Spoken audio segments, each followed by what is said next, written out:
After a magnificent opening game of the season against Hemel Hempstead, the Sports have found it difficult to recreate that sparkling form on the road. Bottom club Concord Rangers gave the Borough their first opportunity to get some more points on the board, but they were looking for points themselves.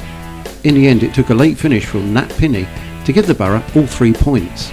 After the match, we called up with Tommy Widdrington for his views.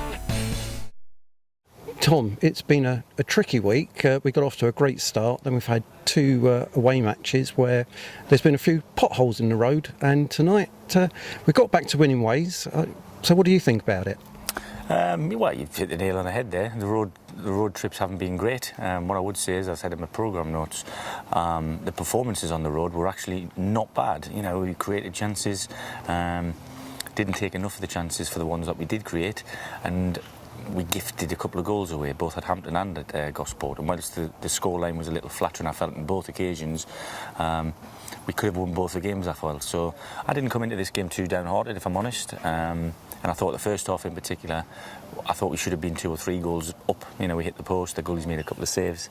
And we were fairly dominant, I thought, first half. And as always the case, when you're in that sort of flow, if you like, you don't want half time. And of course the opposition do, and in fairness to Flan, he's come out there and I knew Concord, they never lied down, they've got a great work ethic, and they come back at us, and I was a little disappointed with the goal we conceded. It was a great strike, to be fair to the lad, and it's hard then, you know, because they know they got the tails up, but our lads dug in and we weathered a little storm, and I don't think anybody can argue that we deserve to win the game. It's just when you score late like that, people will say, well, you're lucky. Well, you don't get there by being lucky. You get there because you're doing the right things. And by their own admission, I'm sure JT and Nat Pinney would be the first to put their hands up to say they didn't have fantastic 94 minutes each. But he's come up with the goods again, and I'm delighted. They showed character tonight to do that. Well, again, I refer back to my programme notes. I think the talent in the squad is undoubtedly there, and to win requires talent, but to repeatedly win, you have to show character. And when you have the wind taken out of your sails, as we did in the second half, you have to show a lot of courage to get back up on your feet and get back and score another goal. And ultimately, we've scored more than the opposition. And when we got beat, we didn't whinge about it. We took it on the chin, and we're going to enjoy the victories, because you've got to do that. You know, like you said, a week is a very long time in football. But we played 4 games in 10 days, and we've taken 2 wins out of that. So I'm sure if we did that all of the season, we wouldn't be far away. So let's look at the longer picture and say, well, home form's great, our away form needs improving. Simple as that. And you've got the match against Hungerford on Saturday coming up to put that into effect. Yeah, I mean, they're another side, a bit like Hampton. They've come up into the league and they've hit the ground running, to be fair to them. Their club's confident, they're built on solid foundations there. I know a lot of the players from my time at Salisbury, because it's in that neck of the woods, and they've done really well.